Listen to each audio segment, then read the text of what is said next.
Magandang araw po. So ito po yung solar radio po na in-unbox natin last time.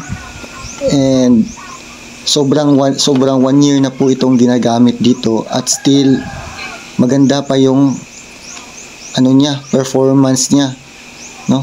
So makita nyo dyan, may umiilaw pa yung on indicator.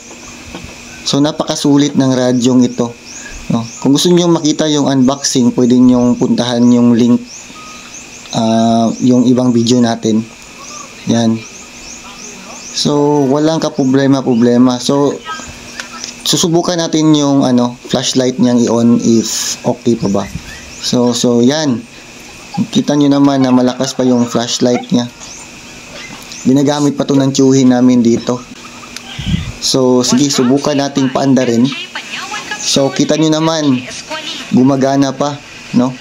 And malakas din tong signal, kumuha ng signal.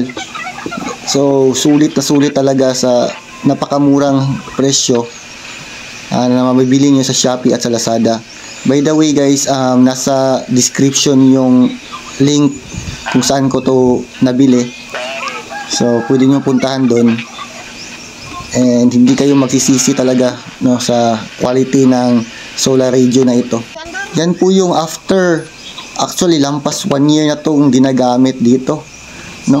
Ito yung dinadala ng tiyuhin namin pag pumupunta siya sa malayo. Sulit na sulit talaga.